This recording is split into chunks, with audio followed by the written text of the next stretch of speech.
Subscribe to our YouTube channel and press the bell icon to get the latest updates. There's been much discussion since the morning, I am sure, on this new expose that the Indian Express has put out.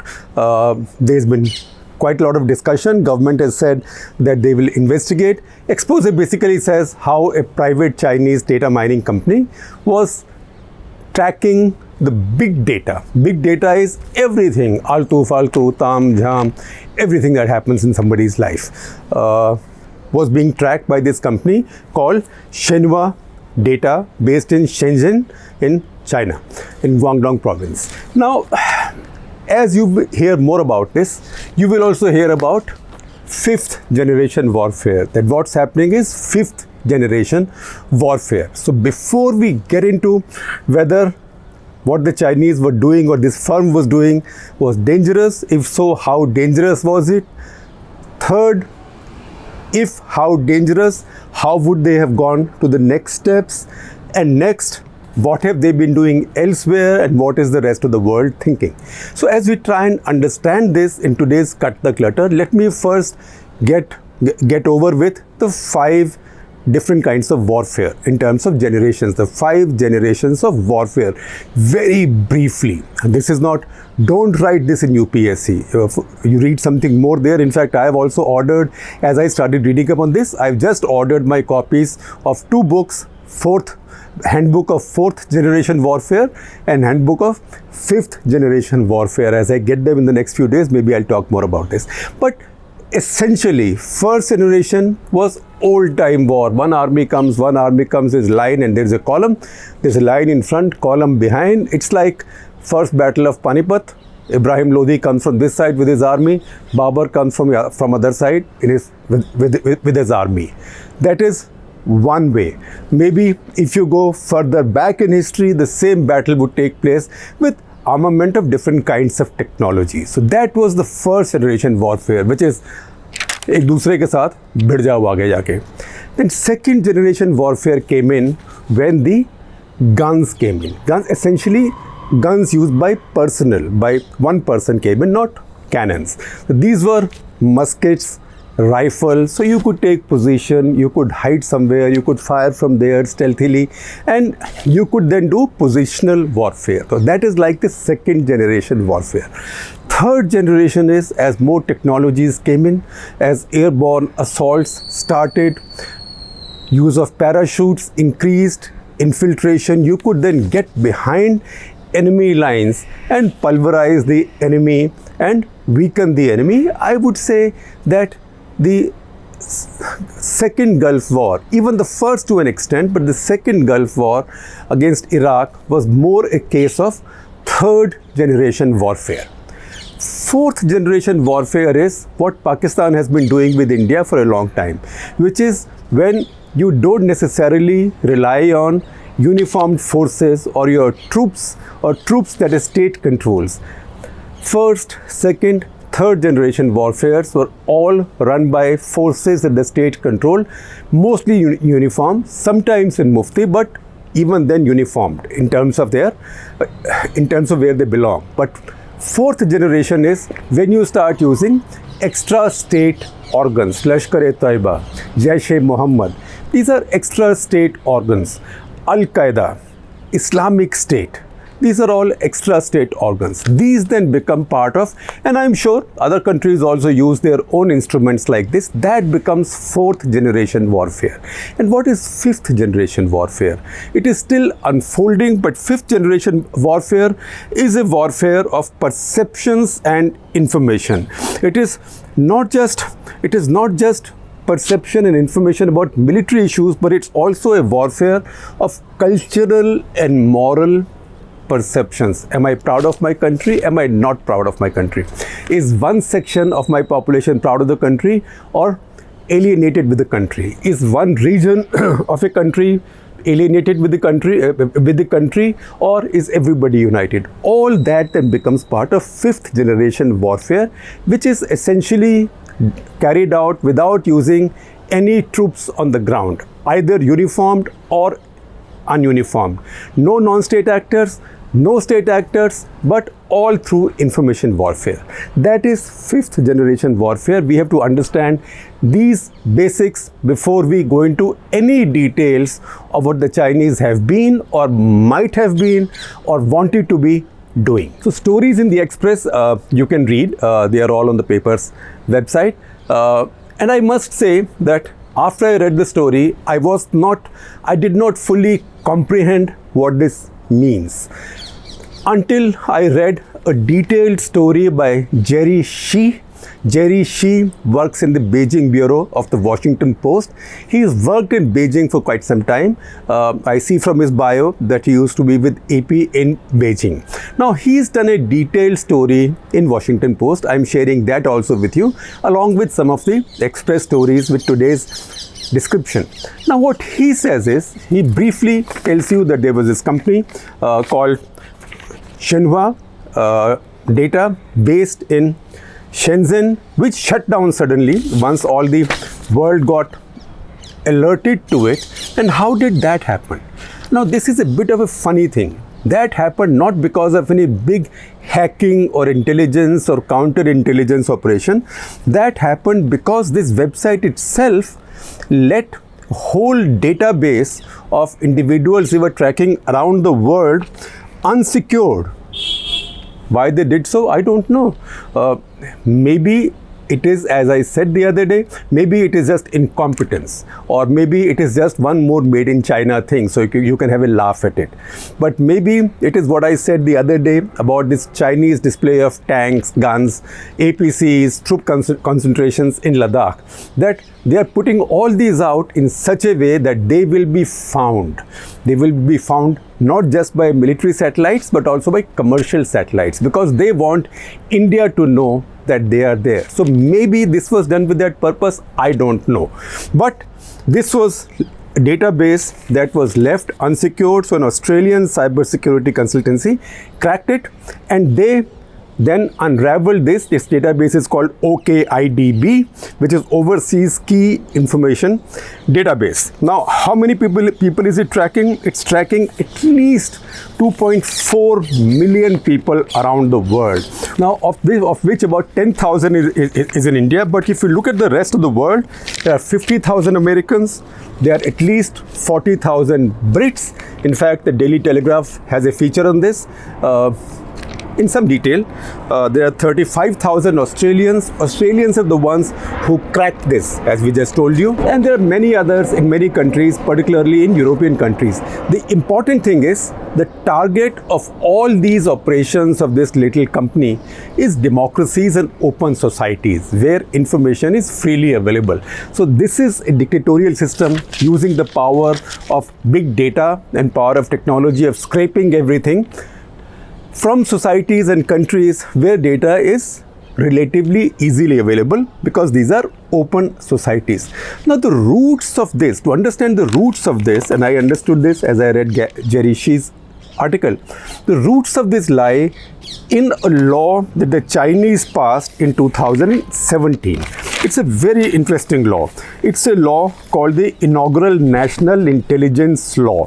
What this law does is, it obligates or it compels all Chinese people and all Chinese organizations to assist the government with, or assist the government's intelligence agencies with any intelligence activity that they may consider within the law, which means every Chinese is by law compelled to help in the country's spying ability. Every Chinese individual and every Chinese corporation or entity. Now this is something, and once again it tells us how little we study China, that we never took notice of this law until now. Or maybe some of the precautions that are now being taken about Chinese apps, Chinese enterprises would have come much earlier. So in that background, this database is being seen.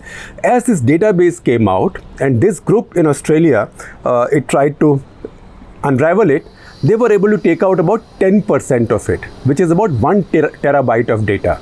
So a lot more is yet to come out, and we don't know how much more important that is, but a lot more is yet to come out. Now, what was this firm? This firm, as documents now show, it was set up by a former IBM engineer, who's now gone like absent without leave. Nobody seems to find him. His name was Wang Shufeng. So he set up this company, and then this company has prospectuses, this company has a lot of stuff on its website which has now been taken down, but a lot of that has been screenshotted and people have worked on it. So it says it's a patriotic firm, it actually lists the military as its prime customer. Then the American CIA and others believe that basically they were scraping data from public platforms in America, Factiva, LexisNexis, LinkedIn, and possibly Facebook, although a Facebook spokesperson now says that they have banned this company from Facebook and that they don't allow any data scraping. Twitter has also said that they have no data scraping arrangement with them, and similarly LinkedIn is making that claim. But the fact is that globally, this is an investigation done by journalists across the world, many countries, because whoever cracked this data then shared this database with selected newspapers and publications all across the world. And it does look like that this Chinese company was doing public data scraping, legal or illegal, we don't know. So two researchers Washington Post has relied on. One is Christopher Balding, who's an independent researcher, researches news organizations across the world, and second is Robert Potter, who also once worked as a cybersecurity consultant with the Washington Post. These two have looked at this data, and some interesting stuff has come out. For example, in 2018, it seems that Pentagon discovered that the Chinese agencies, by just tracking a fitness app, were able to track where its ships were, which sailors or which officers were on which ships, and who was posted on which American base overseas. And after that, they put in some precautions and some words of caution. There is a quote in the same Post story from Samantha Hoffman, who is a cybersecurity expert at ASPI, which is the Australian Strategic Policy Institute, a very important institute. She says, and I'll quote the whole thing, she says, "We know the CCP seeks to promote bulk data collection now with the interest that the ability to process it will follow in the future." That means collect all this data. Maybe tomorrow this will be useful. This data set proves that they are targeting individuals and that social media now is an important tool for them. So this explains to you why the Chinese are collecting all this data. Now, this company has many clients and many partners which were listed on its website earlier. Many of those are connected with Chinese security, and a couple also have their pedigree or their DNA in former PLA-run enterprises. Beyond that, we don't know yet, and as yet there is no evidence that this company was selling this information to Chinese military or Chinese intelligence yet, although aspirationally they have said that they are their clients that they are targeting. Now, 2015, as you try to understand this more, we told you about the 2017 law. 2015, the Chinese Communist Party issued a high-level strategy paper on big data, where they said this policy was called Made in China 2025. So before there was Make in India, it was Make in China, but it meant something else. What Made in China 2025 meant was that they will have the ability to collect all this data from around the world and then be able to use it, have the ability by then to computationally, through computers, use all this big data that you might find faltu. I had dengue 2 weeks back. What was my liver function enzymes? Whatever. This is all faltu data, but you don't know what might be useful when. Because how it works is that when you track people, you may find vulnerabilities, or you may find things that people don't think other people know about them. And then you can go and meet those people if you find information that is useful like that. Listen, I know this about you. First of all, what you know about the person may be damaging for the person, and second, it may just put the person off balance by thinking, oh hell, so what else does he know about me? And then you can blackmail that person or arm twist that person or compromise that person. So these are possibilities, because spying today is not done like 100 years ago, looking through those two holes cut through newspapers. Now, the Post also, and also several other international correspondents, also tracked a website called China-revival.com, which has now been shut down. That website has a very important para. That para says social media can manipulate reality and weaken a country's administrative, social, military or economic forces. It may also lead to internal conflicts, social polarization and radicalism in a country. Now you read this and see what's happening within India. In fact, if I may refer to my national interest last week, that's precisely I had said that when you have a strong army, a bigger army than yours, sitting on your borders with live ammunition, the first thing you do is call a cessation of hostilities at home, because it is your internal cohesion which is what a smarter, bigger power will target first, because that will be a kind of fifth generation warfare. So that is my brief explanation of how to read the information and data that is coming out. With that, I'm also sharing with you a very interesting paper that the RAND Corporation in the US, it's right wing, RAND Corporation has put out. It's called China's Grand Strategy, Trends, Trajectories and Long-Term Competition. Looking at 2050, it has so many authors, it's like a basketball team. So I'm not mentioning all of them, but you can see the screenshot. And if you have time and if you're interested, read up a bit more. And having come this far, I will tell you a tiny story. In 1990, I went to Beijing to cover the Asian Games. It was my third visit to China. First was when I was briefly doing a sabbatical with the Asian Wall Street Journal out of Hong Kong. That was in 1986. The second was in 1989 during Tiananmen massacre, and third was 1990 during the Asian Games. Now that was a very bad Asiad for India. In all of the Asiad, India won only one gold medal, the worst ever for India, and that was in Kabaddi, and we were feeling very humiliated. In fact, I had then written an article for India Today saying how just having your Indian name badge was a matter of humiliation in Beijing, because people laughed at you. We also had, as usual, two Indian Olympic associations which are fighting each other, with Shivante Adityan on one side, VC Shukla on the other. But that besides, this was very humiliating sportingly. So in that Asian Games, we had gone to, Bhavan Singh, who was our photographer, and I had gone to watch the Kabaddi final. At least कुछ तो जीतेंगे वहाँ पे. So we were watching the Kabaddi final. And Bhavan Singh, because we were so angry with our team and so humiliated, he said something impolite in Hindi. I can't use all his English, all his Hindi, he used colorful Hindi. But he basically said, how humiliating is this? How useless is this? We are useless, but look at this country, where it said something that you would not say in polite Chinese company. But we were quite secure because we thought everybody around us is Chinese. So the gentleman behind us, who had a big tape recorder like this with spools, he says, मेरे बड़े भाई, आप इतना क्रोधित ना हो, ये तो खेल कूद है, इसमें हार जीत लगी ही रहती है. As he said that, temperature dropped to -30 and we didn't know what hit us. Later we figured that he used to work for Radio Beijing. He had got his PhD in Hindi literature from Allahabad University. So Chinese are people who prepare far ahead, and they had their Hindi speaking or Hindi expert sitting in the Kabaddi final, knowing that that will be of interest. One, simply to audiences in India, and second, that's where Indians will be around.